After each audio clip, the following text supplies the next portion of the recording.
Good evening, everyone. How are you all? Good evening. So let's start the session. This is our first class of CAIIB in which we are going to have a discussion or understanding about the subject ABM we are going to discuss today. So let's start the session. First of all, I think all of you are aware about that in the next attempt of your May 2023, the syllabus is going to be changed. The subjects are going to be changed. Negative marking will be introduced. So all of you, I think, be aware about of that particular thing, that the IIBF has given us the new syllabus, the new pattern of the exam. Okay, so notice I have all notice already given by the IIBF. And apart from that, if we talk about it, yes, we already had the session on the YouTube, so you have already seen that particular what are the changes going to be happen. So this is our last attempt according to the last or the running syllabus we have to qualify. So be very consistent with your preparation so that you will be able to qualify the exam in this particular attempt only. Okay, so let's start the session. Before starting the session, what we are going to do today is actually we are going to have the understanding of the ABM subject, and what I am going to take here in this particular ABM subject, I am going to tell you that, and we will have a certain understanding of the subject. Hari is saying no audio. Am I not audible? Let me know. Am I audible to all of you or not? Is audio, video both are okay? Are we good to go or not? Let me know.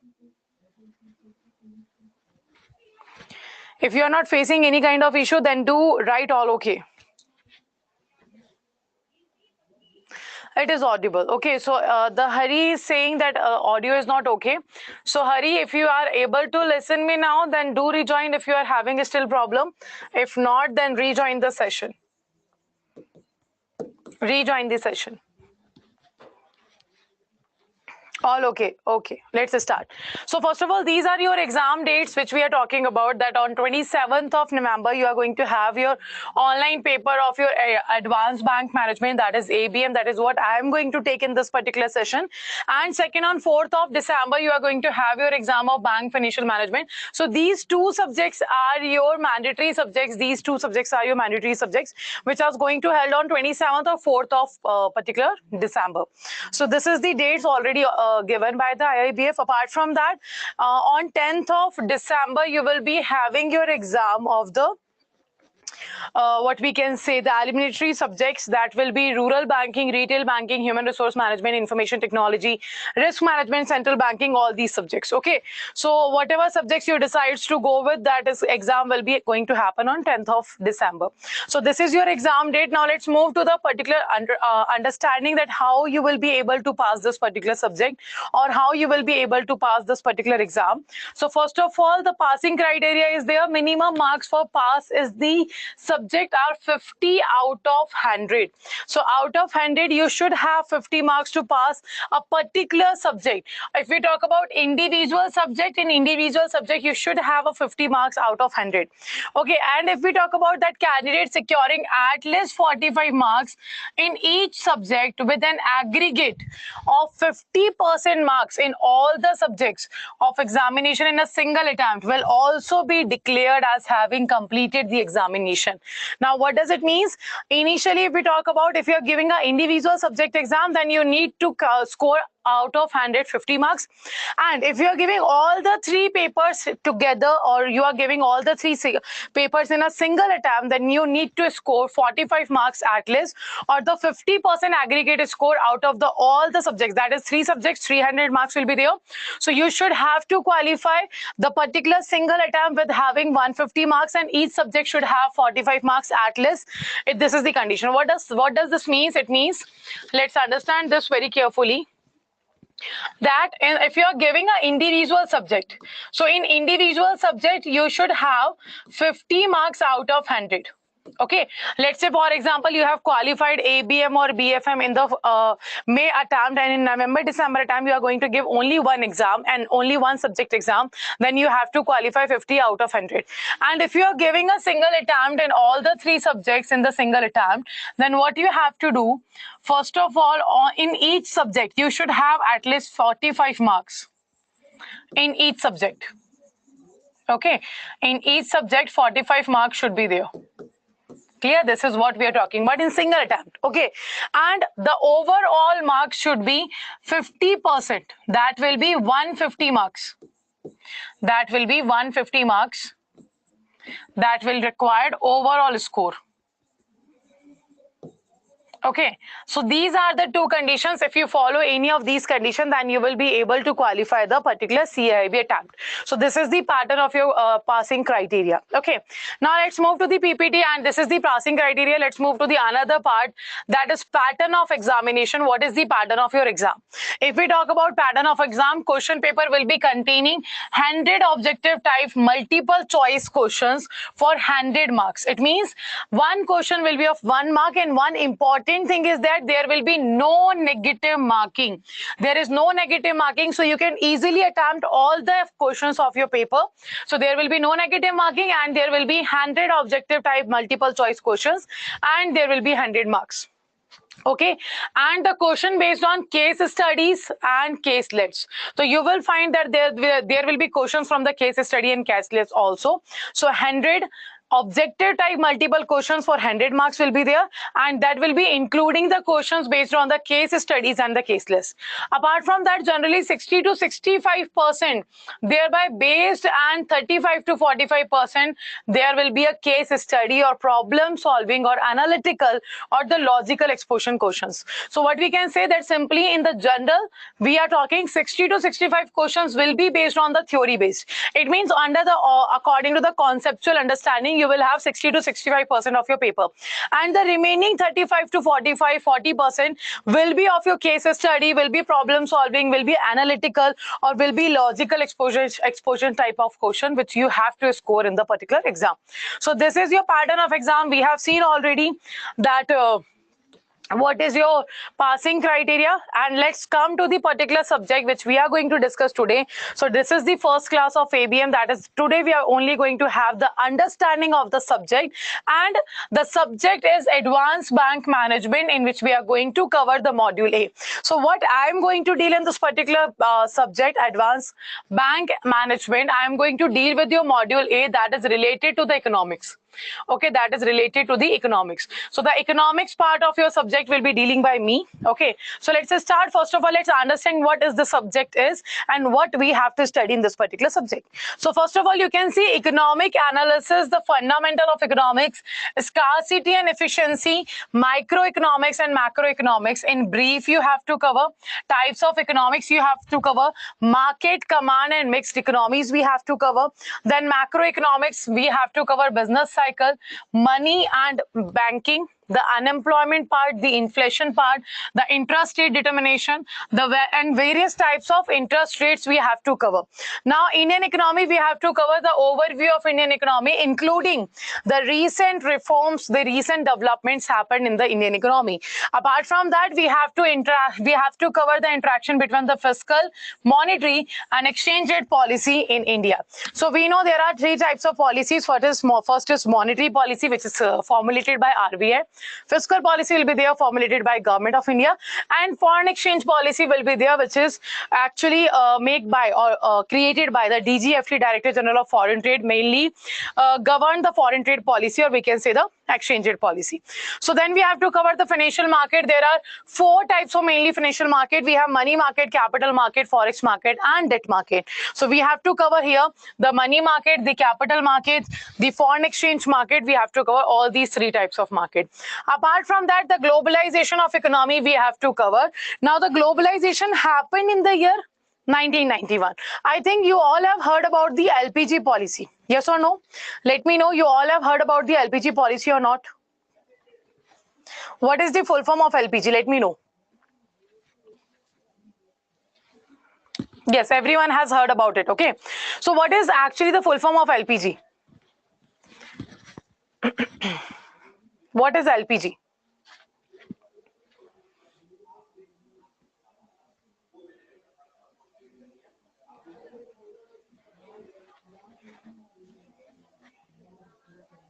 Okay. Liberalization is there, privatization is there, and globalization is there. Very good.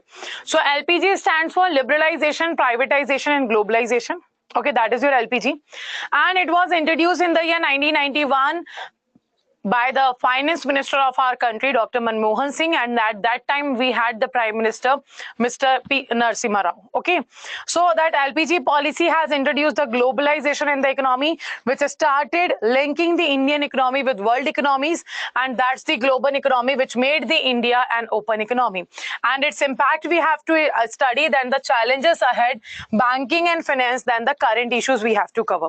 So this is the proper module A in which we have to cover these particular topics. Now let's understand these topics one by one very easily, so that we will be knowing that what actually we are going to study in this particular subject. So first we have to cover economic analysis, the fundamentals of economics. Achha, if I talk about economics, there are two terms. First is your economy. First is your economy and second is your economics. What is the difference between these two terms? Let's take the subject very easily from the basics to advanced level. So first let me know, is these two terms are same or different? Is these two terms, that is economy and economics, these two terms are same or different? And if they are different with each other, then what actually these terms means? What is economy and what is economics? Okay, everyone is saying that these terms are different with each other. Okay, very good. Right now, if you talk about economy and economics, these are two different concepts. These are two different terms, which they have different meaning. So what actually the difference between these two? Achha, if you don't know any particular term, then definitely write in the comment section that we don't know, so that we will able to cover that particular topic and we will move on, so that we don't have to waste time. Okay, so what is the difference between these two? If you don't know the answer, then just write don't know.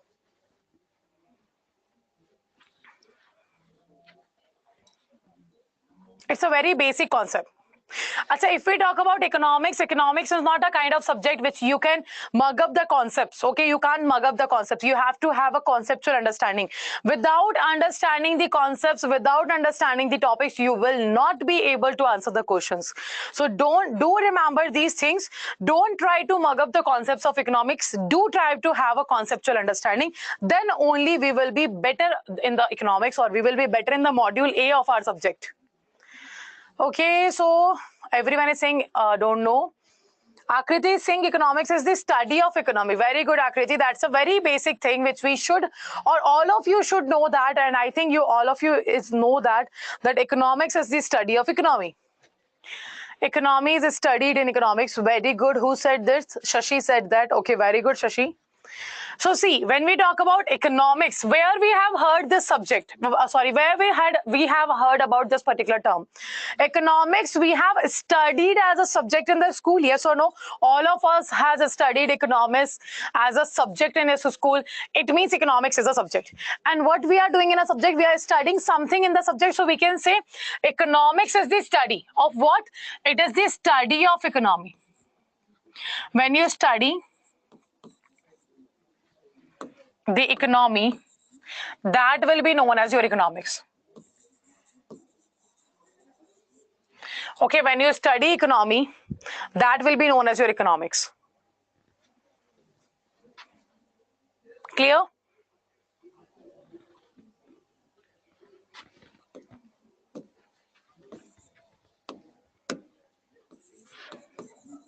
So this is your economics. When you study the economy, that will be economics. Now, economics is a subject, so that's why we are studying economy. Now, what does this economy means? Economy is simply a system. Economy is a system in which we are producing. What we are doing production. We are doing distribution. We are doing distribution, exchange, and consumption. And consumption of what? Of goods and services. Of goods and services. I'm writing in short that G and S. G and S means simply goods and services. So what is economy? Economy is a system in which production, distribution, exchange, and consumption of goods and services will be done. And the study of this particular system will be known as economics. Okay, the study of this particular system will be known as economics. So this is basic difference between economy and economics. Okay, now why we need to study this particular system? Why it is required to this system, to study this system, because when we talk about economy or when we talk about any country's economy, we always know that there is a scarcity of resources. It means the resources in the economy, is it visible here to all of you? I think, is it visible, right? So the resources are limited in economy. Resources are limited in economy. But when we talk about the needs and wants, the needs and wants of people are, needs and wants of the society is unlimited. Is unlimited. Okay, this is what we are talking about, that the resources are very limited, or we can say there are scarce resources, there are limited resources. But when it comes to the needs and wants, there is unlimited needs and wants going on in the country.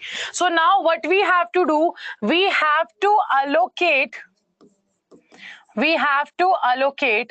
the resources so that we will be able to fulfill the needs and wants of the society. So simply, what is economy? Economy is a system in which production, distribution, exchange, and consumption of goods and services is going on. And why we have to study this system? Why we are studying that? What is production? What is distribution? How we are producing goods? How we are distributing goods? Who are consuming the goods? Who are exchanging the goods? Why it is there is a need to read all these things? Why there is a need to study this particular system? Because we have limited resources and we have to fulfill the unlimited needs and wants, and to fulfill the unlimited needs and wants, we should have to allocate the resources as such a kind that there will be, we are capable of fulfilling the unlimited needs and wants of the society. That's why this study has been done in the economics. Okay, now let me know, till now everything clear to everyone? This is very basic concept we have started, so that you will be actually knowing what actually we are going to do in the particular economics module or the module A. Let me know till now everything clear to everyone? Is there any doubt? Achha, do stay active in the session. Okay, I want activeness in the session. If you participate more, you will be better knowing the concept. Okay, everyone is saying clear. No doubts. Okay, let's start. So this is your economics. Okay, this is your economics. Now, what we can say, the another thing to explain these two terms, we can say that economics is a theory.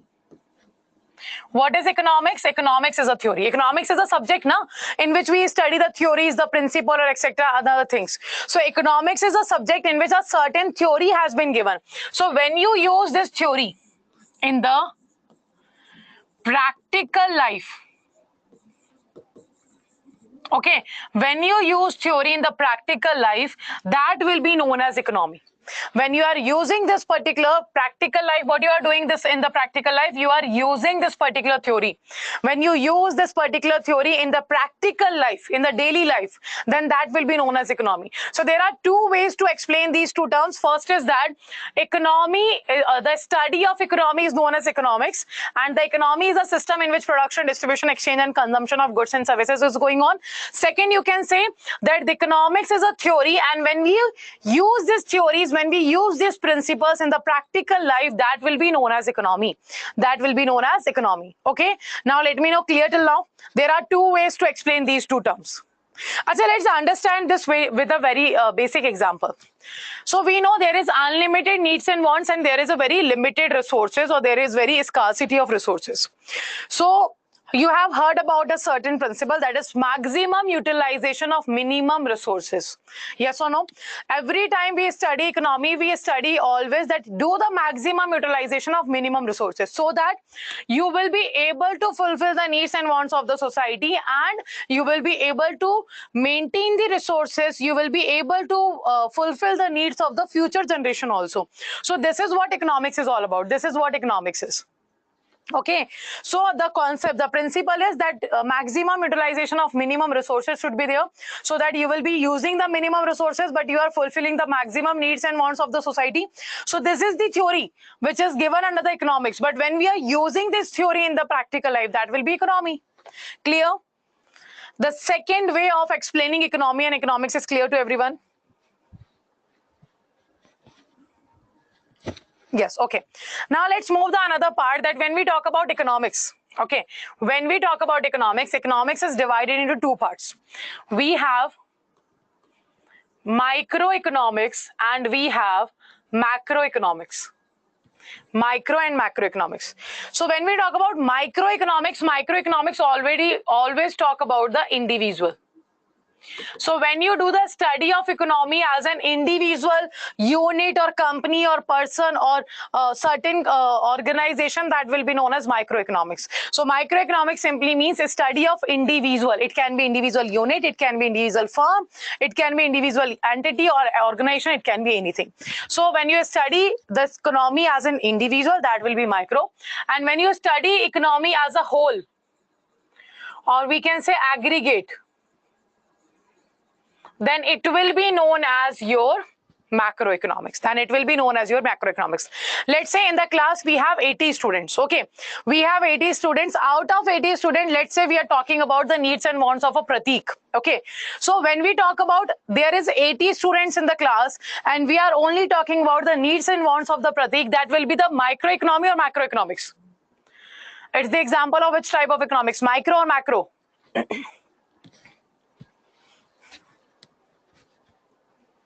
Okay, everyone is saying that's a microeconomics because we are talking about an individual person. That is microeconomics. Another example, let's say in the building I am teaching right now, there are 50 classes going on in the building. Okay, there is 50 classes going on and we are only talking about this particular class in the organization. Now this is the example of micro or macro. There are 50 classes going on and we are only talking about this particular class. Is it micro or macro? Again micro. So when we are covering the maximum number of organization, or when we are covering all organization, that will be macro. But when you are covering individual company, individual person, individual entity, that will be your micro.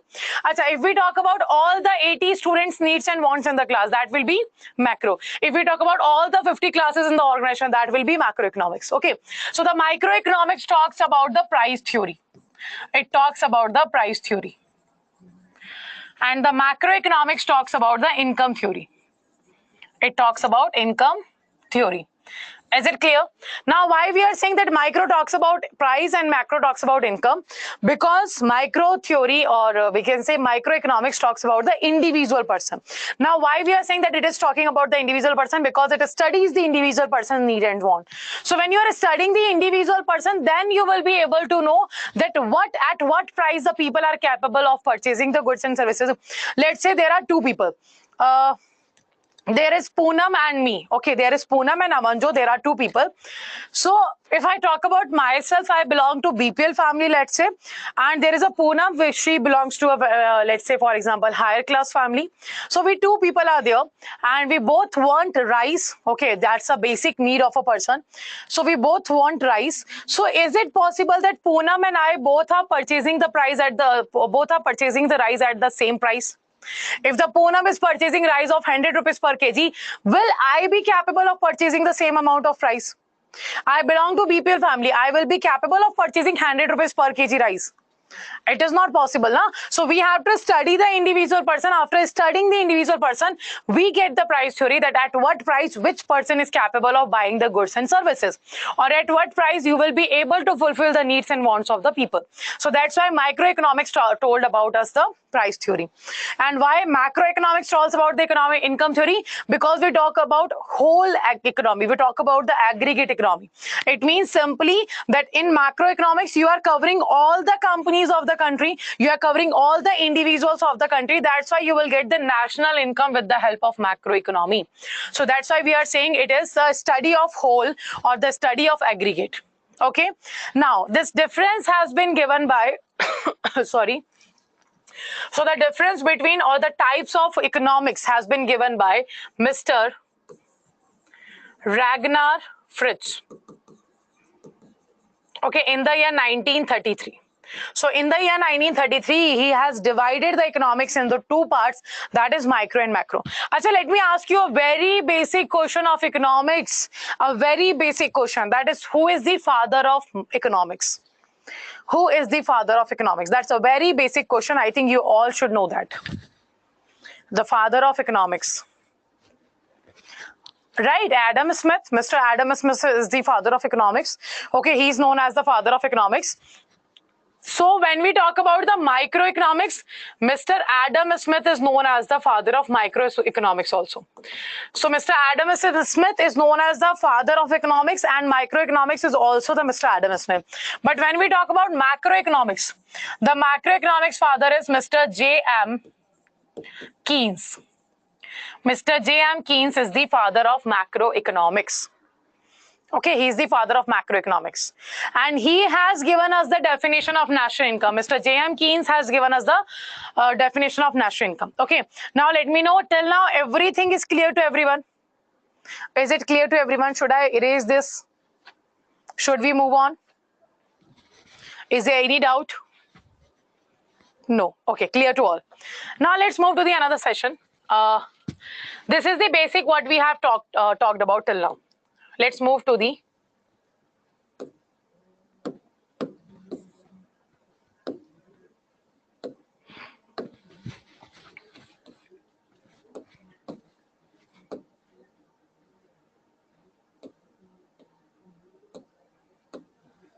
okay, sectors of economy.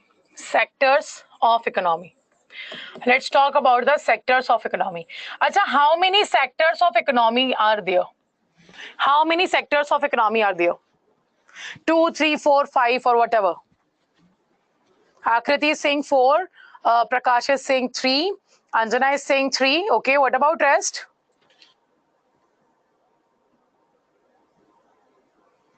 Okay, maximum are going with the 3.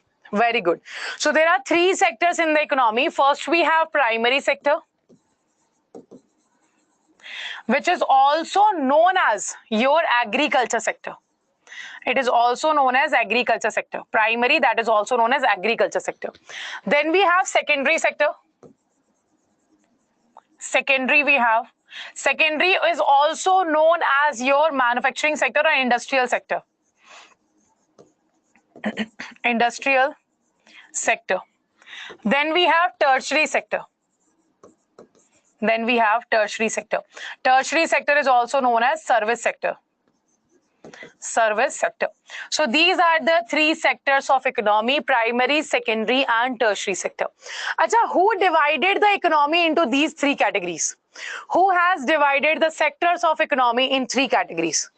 It was done by whom? Primary, secondary and tertiary. Who has divided the economy into 3 types? If you don't know the answer of any particular question, just write immediately don't know, so that we don't have to waste our time on the particular topic. Who has divided the economy into 3 types? The sectors of economy into 3 types. Okay, don't know. So it has done by CSO. Have you heard about CSO?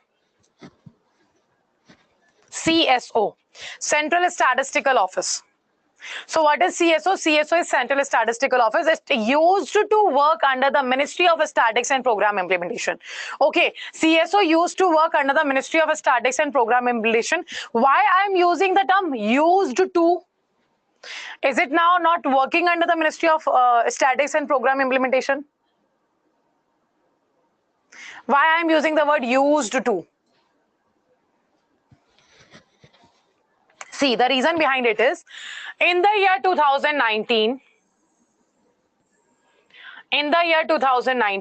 Government of India has merged CSO and NSSO and made a single entity that is known as NSO, which comes under the Ministry of Statistics and Program Implementation. So the CSO and NSSO both has been merged by the Government of India, and it has created a single entity that is known as National Statistical Office, which works under the Ministry of Statistics and Program Implementation. That's why I'm saying it used to.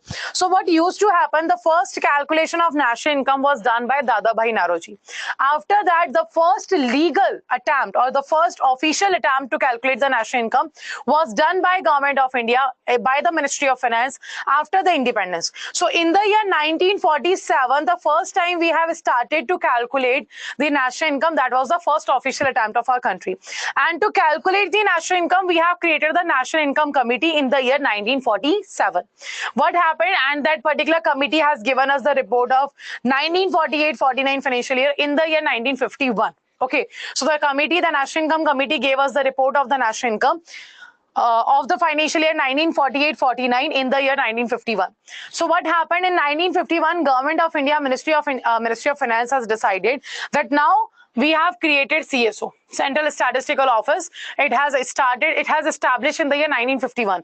Earlier it used to known as organization, Central Statistical Organization. After that its name changed from organization to office. So in 1951, Government of India has established CSO and said all the statistical data will be calculated by CSO, related to national income, related to GDP, related to employment, unemployment, GNP, per capita income, everything will be calculated by the CSO. So CSO started calculating the national income of our country, and to calculate the national income of our country, CSO has divided the sectors of economy into three parts, that is primary, secondary and tertiary. Okay, so who have divided this economy into three sectors? CSO did. Okay, so when we talk about primary sector, what is primary sector? It is very simple, where the collection of natural resources will be done. Collection of natural resources have been done. So in the primary market, what we are doing, we are collecting the natural resources. And what we will do in the secondary market, processing of natural resource. Should I write NR in context to natural resource? Natural resource I'm writing as a NR. Okay, do understand that this is, we are talking about the natural resources. So processing of natural resources will be done to get the finished goods. To get the finished goods. Let's take an example here. If I talk about primary sector, so example is, let's say I have taken the wood and iron. I have taken the wood and iron in the primary market. And then in the secondary market, in the industrial sector, I have processed this particular goods. And after processing this particular goods, I have created the furniture. I have created the furniture. I have made chair or table, let's say, for example. So that is your secondary sector, or we can say that is your industrial sector, in which you have processed the raw material and created the finished goods. And what is service sector? When you are providing services on the finished goods. You are providing services on finished goods. What is FG? FG stands for finished goods. It is also known as your final goods. Okay. Now, let's say, for example, we have created chair and table with the use of the natural resources. So what you are doing in the service sector, let's say this particular chair or table has been broken. So you are repairing, you are giving the service of repairing, or you are replacing the goods and services. You are replacing the chair or let's say table, or you are repairing the chair or table, then that will be covered under the services. So the banking service, the transportation service, the consultancy services, the financial services, all these part of the tertiary sector, because all these are the what we can say, all these are the methods in which you are not dealing with a certain tangible product. You are talking about the intangible thing. And what is intangible thing? That is services. Okay, let me know all the three sectors are clear. Let me know all the three sectors are clear to everyone. Yes, it is clear to all of you, right? Very good. Now, Acha, if I ask you one question that, and my question is that, in national income, which of these three sectors contribute the most? Which of these three sectors contributes the most in national income? Is it agriculture? Is it industrial sector? Is it service sector? Achha, you all have heard about the agriculture sector, na? Like we used to say that India is agriculture-based economy. Bharat ek krishi pradhan desh hai. We used to say this. Or we still say this. We still used to say it, that India is an agriculture-based economy. Okay, some are saying agriculture, some are saying service sector. Okay. Okay, so the right answer will be the proportion of income in the national income. Maximum comes from the tertiary sector, then from the secondary sector, and then from the primary sector. So the maximum contribution will be done by tertiary, then secondary, and then primary. So why we say that agriculture, India is an agriculture-based economy? Because the maximum population's income depend on the agriculture. Okay, but they are not generating more income. The more income has been generated by the tertiary sector, but the more people are dependent on the primary sector for their earning. Okay, that's why we say that India is an agriculture based economy. Clear? Now let's move forward. Then the other part we have to discuss here is types of economy. Types of economy on the basis of world trade. Types of economy on the basis of world trade. How many types are there? Full form of NSSO is National Sample Survey Office. It was established in the year 1950. National Sample Survey Office was established in the year 1950. Acha. Now let me know types of economy on the basis of world trade. How many types are there?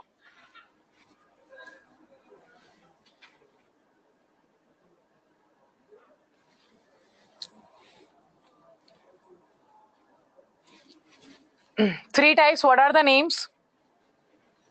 Market command is mixed. No, that's not according to the world trade.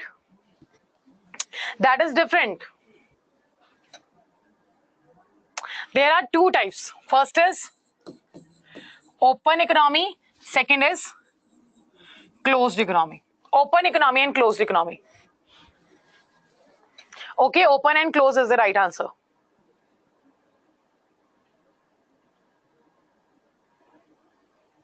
Now, do understand this. Open economy is the type of economy where there is no restrictions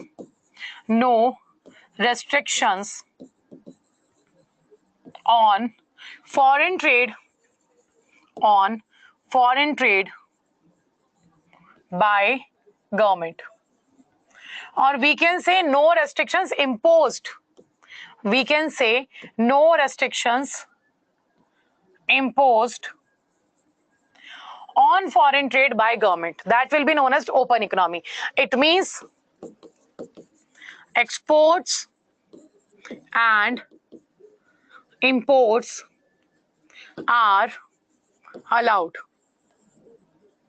Exports and imports are allowed. That will be known as your open economy. That will be known as your open economy. Clear? Now, what is closed economy? When restrictions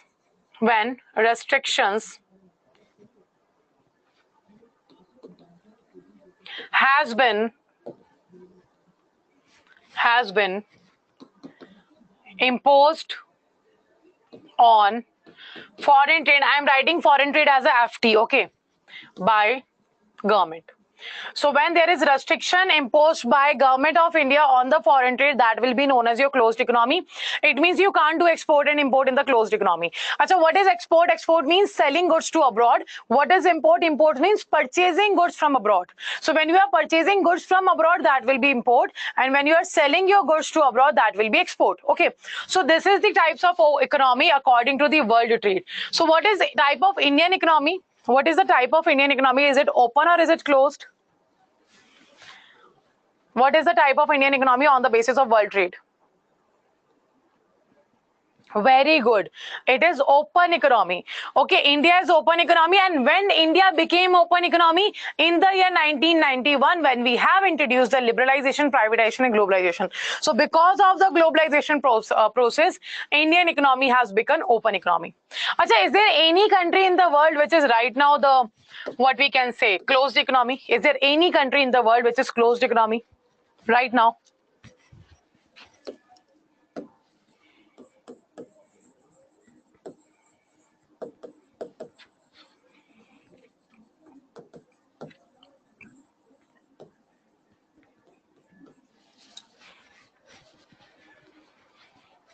North Korea, Russia. Russia is a closed economy. How you can say that? We are sanctioning certain restrictions on the Russia, but now it is not closed economy.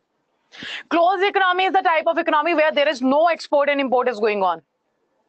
But in North Korea, in Russia, right now, they are doing export and import. There is no country who is closed totally. So we can say North Korea is the least open economy. Why least open economy? Because it is not fully open. It is not exporting each and every item. So the country which we can say that this is a closed economy. There is no certain country in the world which is a closed economy right now. Every economy somehow became the open economy. Okay. Now let's start.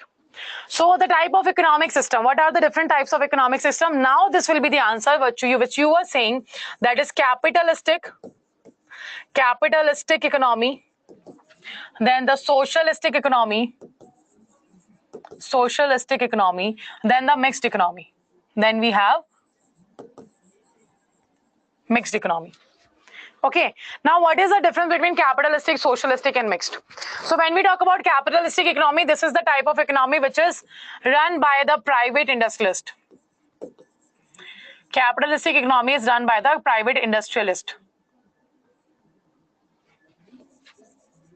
Okay, socialistic economy is the type of economy which is run by the government of India or the government of the country, and mixed economy is the economy which is run by both private plus government. Okay, what are the other differences between these three? So there is no intervention of government, no intervention of government in the capitalistic economy. When we talk about socialistic economy, there will be no intervention of private industrialist. No intervention of private industrialist. Okay, and the third one, both will run the economy. Both will run the economy. Okay, both will run the economy. Clear?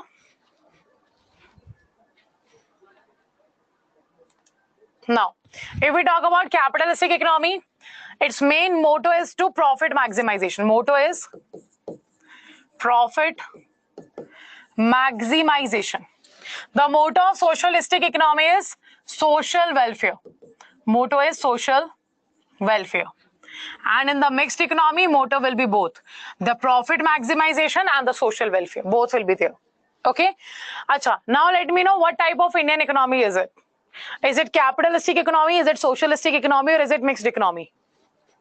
India is a mixed economy because public and private both are working in the country. And when did India became private mixed economy? In the year 1991, when we have introduced the LPG.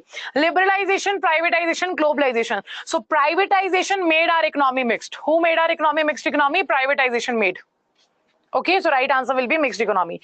Achha, what does this means? What does this mean? That the capitalistic economy is the economy which is run by the private industrialist. What does it mean? It means the capitalistic economy's laws and rules and regulations has been made by the private company and not by the government.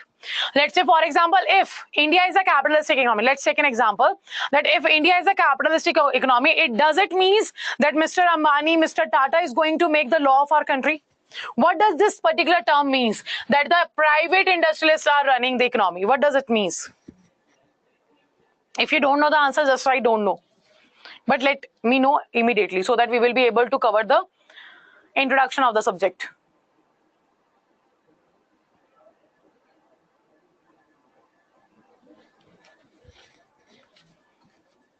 Okay, don't know. Okay, everyone is saying don't know. Let's understand this. This is clear to everyone now. I'm rubbing this. I'm erasing this. Now, what does this mean? Let's understand this. Okay. Yeah. So there are three major questions of economy. There are most of the assets private. No, not the assets.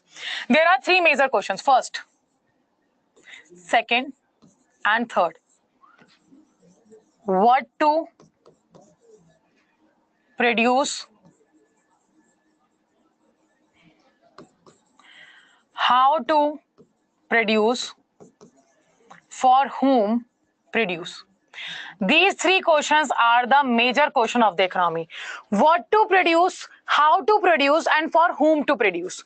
If the answer of these three questions is with the private sector, if the answer of these three questions, or we can say when the private sector decides what to produce, how to produce, and for whom to produce, that economy will be known as capitalistic economy. That economy will be known as capitalistic economy. When these three questions answer or these three things has been decided by the government of the country, that will be known as socialistic economy. And when we talk about that these three decisions has been taken by both the private and government, then this type of economy will be known as your mixed economy. Now let me know, is it clear? That what does this mean? That private industrialists are running the economy, it is capitalistic. Government is running the economy, it is socialistic. And when both are running the economy, is it mixed? It is mixed. Now let me know this concept is clear. So when the answer of these three questions has been given by private, that will be capitalistic, government, that will be socialistic, and both that will be mixed. Now answer me immediately that everything is clear till now. Is everything clear till now? Okay, so this is the basic understanding of the economy. This is the basic understanding of economy. Okay, now if I talk about financial system, what does financial system means? What does financial system means?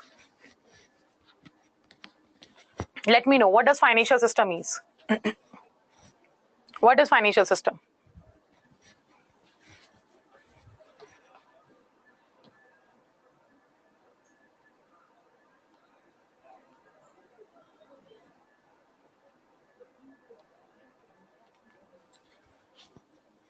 Answer quickly. If you don't know, then do write don't know.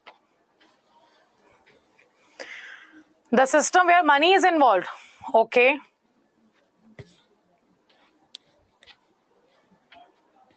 See. Don't know. Okay. So when we talk about financial system is simply the system in which exchange of fund will be done. Exchange of funds will be done. That particular system will be known as financial system. And the funds will be exchanged among the persons who have surplus money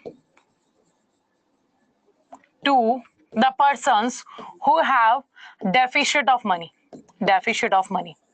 So financial system is the system where the exchange of funds has been done from the persons who have surplus money to the persons who have deficit of money. So this exchange of funds among these people will be known as financial system. And who are helping us to exchange this fund? The financial institution. So the mediator of the financial system will be financial institutions. These financial institutions can be your banks, can be your NBFCs, can be your primary dealers, can be your insurance companies, can be your pension funds, etc. So by with the help of these financial institutions, when we are exchanging funds among the people who have surplus money towards the people who have deficit of money, that system will be known as financial system. Okay, it is clear? So the financial system has three components. So the first component is it financial market. First component is a financial market, the market in which the funds will be exchanged among the people. And the second component is financial product and services. Financial product and services are the particular products which you are using to exchange the funds, like shares, bond, debentures, or we can say the mutual funds, the CASA, RAFA, or insurance, etc. These are the financial product and services. And the third is market participants. Market participants are the persons or the entities who participate in the financial market to raise the fund to exchange the fund. So this is what the financial system means. This is the financial system, okay, by which we are running our economy. These are the financial system by which we are running the economy. So I hope the basic understanding of subject I have given to all of you. You has been able to understand what is the basic. We are going to study in the module A. I have discussed that. Okay. Now let's understand. So we have done economic analysis, the fundamentals of economics we have to cover.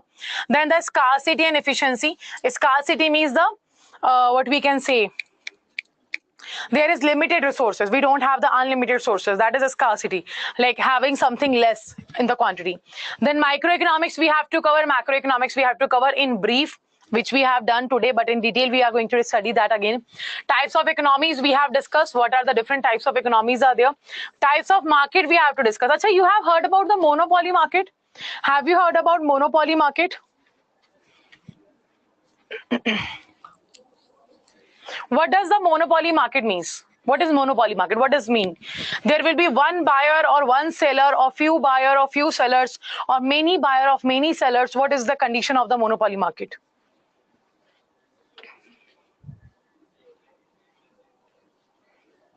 Only one seller will be there. Okay, monopoly market is the market where one seller will be there. So monopoly, oligopoly, perfect competition, imperfect competition, duopoly, all these types of market we have to cover here.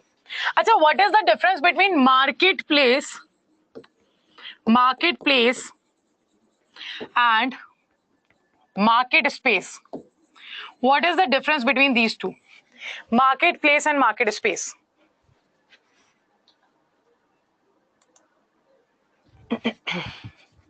What is the difference between these two? Marketplace and market space. Very basic term.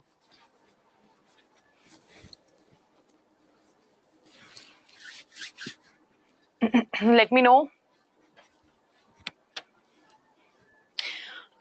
Again, if you don't know, just write that we don't know.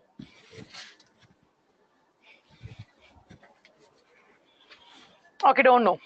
See, marketplace is the place where actually the physical shop is available. When you go to the market, actually the physical shop is there, brick and mortar shops is there. You went to the market, you talk with the seller, you tell the seller what are your needs and wants, and then he will be showing you the product in person. That will be marketplace. And when you are doing shopping online, that is market space. When you are using Myntra, Flipkart, Amazon for purchasing your goods and services, that is your market space. So marketplace is when you are actually physically going to the market and purchasing the goods. Market space is when you are purchasing online. So all the types of market we have to cover. Then apart from that, we have the command and mixed economy, which we have discussed in the short right now, capitalistic, socialistic and all. Then we have the macroeconomics business cycle. We have every business have a certain cycle. Every business have 4 stages, that is introduction stage, then we have a growth stage, then we have a decline stage, then we have a trough stage. So that we have to cover in the business cycle. So the same as the product life cycle, business life cycle works with the 4 stages. Now the money and banking we have to cover. The types of money, what are the different types of money are there. Then we have to cover the banking terms. Unemployment is there. Unemployment, what is unemployment? Unemployment simply is a condition or the situation when the person is physically, mentally capable of doing the work and he actually willing to work, but he is not able to get the job. That will be known as your unemployment. That he is capable of doing the work, he is searching for a job, but he is not capable of getting one. Then that situation will be known as unemployment. Then the inflation is simply rise in the prices, which we are seeing in our economy, that all the goods and services are continuously rising. The cost of living is increasing regularly because inflation is increasing. Whenever there is rise in the prices, the money value always go down. And because the money value is going down, that's why the cost of living will increase. And this increased cost of living is going to affect our standard of living. Okay, now then the interest rate determination and the various types of interest rates we have to cover here. Then apart from that, we have in our syllabus these proper schedule of the particular syllabus of your ABM module A we have to cover. So this is your schedule that we have covered this introduction class today. Then we have to cover the fundamental economics, micro and macroeconomics we are going to cover in 2 classes. Then supply and demand we have to cover. The elasticity of demand is important. Then the demand curve, supply curve we have covering. The inflation will have 2 classes. Then the money supply we have to study, in which we have to study the types of money also. Acha, one question is there. Can I say that money and currency both are same? Can I say that when we talk about money and when we talk about currency, both are the same term? Yes or no? So then we will cover money supply, then theories of interest we have to cover, the business cycle we will cover, the Indian economy and the various sectors and economic reforms. Economic reforms, main important economic reform is the 1991 reform, that is LPG. We have to cover that in detail. Then we have to cover the monetary policy, which is formulated by Reserve Bank of India, RBI. Then we have fiscal policy created by the government of India. Fiscal policy, actually the budget of government of India.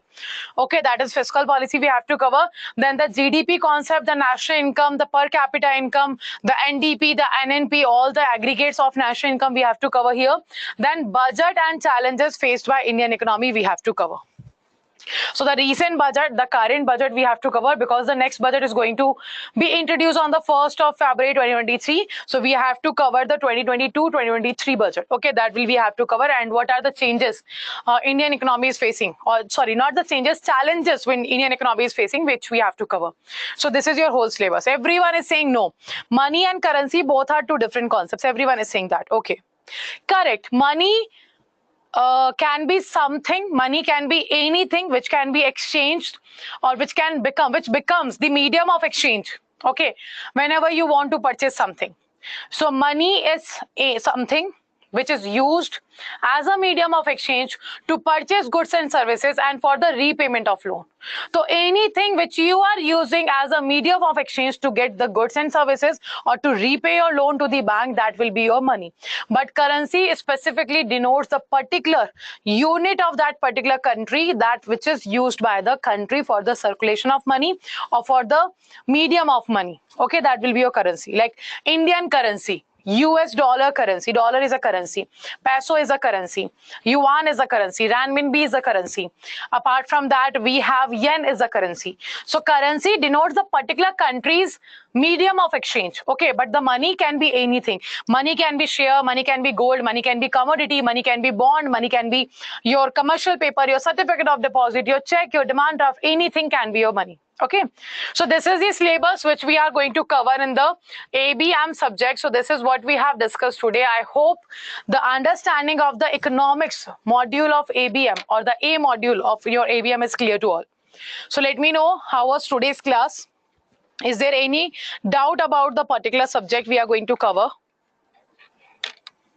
No, currency cannot be anything. Money can be anything. Money can be anything, and currency particularly will denote the particular country. Okay. Okay, there is no doubt. Clear. So from Monday, we are going to cover the syllabus in the detail from the first chapter with the fundamentals of economics. Okay, so this is the overview of the subject, or the module A. Don't worry, we are going to cover that, Ravit. Don't worry about it. Complete schedule, you will find the complete schedule from where? I will tell you where you will find the complete schedule. 1 second. So what you have to do, just go on the Adda 24/7 application from where you have find the particular batch. So go on JAIIB and CAIIB section. This is the JAIIB and CAIIB section, and click on the English medium CAIIB JAIIB November December batch. So this is your batch which is started from 3rd of September. This is your batch. Click on that particular batch. You will find the study plan here. The study plan is available here. The study plan of ABM is here and BFM is here. So click on the here, you will find the PDF of both the subjects. So this is your subject, that is BFM. Vishal sir is going to deal with this particular subject. So this is your study plan of the classes, that how your classes is going to happen. And this is your BFM subject, ABM subject, that will be taken by Vishal sir, Suprabha ma'am, and me, Amanjot. Okay, so this is your particular schedule of the classes of the ABM subject. Okay, so this is how you can download your particular schedule. Okay, so you will find when the rest module will going to be happen. Clear? So let's end the session here. We will meet on Monday with the starting detailed syllabus, detailed study of the module A. Okay, so thank you all for joining the session. Stay safe, take care, and good night. Bye-bye.